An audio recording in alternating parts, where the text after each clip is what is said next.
This channel does not promote any violent, harmful, or illegal activities. All content provided by this channel is meant for an educational purpose only.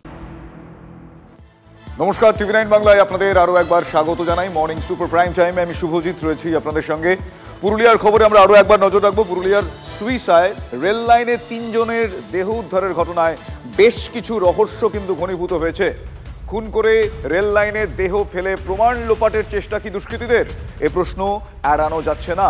শ্বাসরোধ করে খুনের পর rail দুর্ঘটনা বলে ধামাচাপা দেওয়ার ছক কি? কাজলের মেয়ের গলায় দাগ কিভাবে? কাজলের বোনের মাথায় এবং কপালে গভীর ক্ষত কিভাবে? কেন রেল লাইনে দেহ উপুড় অবস্থায় শোয়ানো ছিল? এরকম বেশ কিছু প্রশ্ন এই মুহূর্তে উঠেছে। সে প্রশ্নের উত্তর কতটা কি পাওয়া যাচ্ছে আমি জানবো। আমার সহকর্মী তপন এই মুহূর্তে রয়েছেন সরাসরি। তপন, আমি জানতে চাইবো, এখনো পর্যন্ত এই ঘটনায় বেশ কিছু রহস্য ঘনীভূত হয়েছে। কি জানা যাচ্ছে, কি অনুমান এখনো পর্যন্ত? প্রাথমিক অনুমানে কি কি জানতে পারছো? জানা যাচ্ছে 3 জনকে হয়েছে খুন করেই দেহ লাইনের উপরে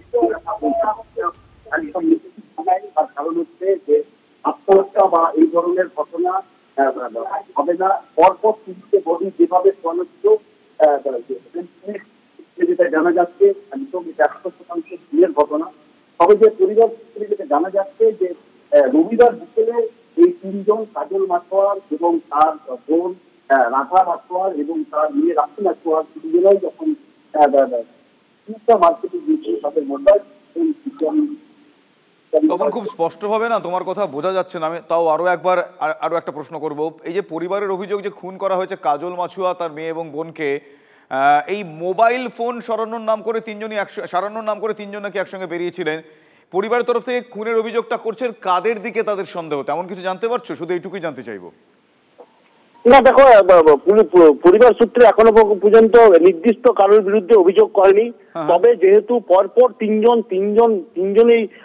তিনজনেরই মৃতদেহ উদ্ধার হলো ট্রেন লাইনের উপর থেকে, স্বাভাবিকভাবে প্রশ্ন উঠছে যে 3 জন একসঙ্গে কিভাবে খুন হবে। তবে একটা জিনিস তোমায় বলি যে এই যে রাধা মাছোয়ার, তার মাথায় গভীর ক্ষত চিহ্ন রয়েছে, কিন্তু সেটা কোনোভাবেই লাইনের বা ট্রেন কাটার অর্থাৎ এখনো পর্যন্ত যে সমস্ত ক্ষতচিহ্ন পাওয়া গিয়েছে বা তাদের দেহ যেভাবে পাওয়া গিয়েছে তার সঙ্গে রেল দুর্ঘটনা মেলানো যাচ্ছে না, যে কারণে খুনের রহস্য এক্ষেত্রে ঘনীভূত হচ্ছে। তখন আপাতত তোমায় ধন্যবাদ জানাই। এই খবরের আপডেট আপনাদের আরো দেব। যে করেছে ওকে ফাঁসিতে দেওয়া উচিত বটে। এমন ছোট ছেলে, একটা ছোট ছেলে মাকে আর ছোট ছাকে আর একটা ডাঙ্গুয়া ছাকে এরকম করেছে। আমার বোনটাকে আর আমার দিদিটাকে আর আমার দিদির চাটাকে এত শাস্তি দিয়ে মরাছে, তো ডবল শাস্তি ওকেও মরাবো। এখানে পরিষ্কার বোঝা যাচ্ছে কি প্রশাসনের হেলডোল কোনো কিছু নেই। পুলিশ যে আছে শুধুমাত্র তোলাবাজি এবং শুধুমাত্র ফাইন কাটতে ব্যস্ত।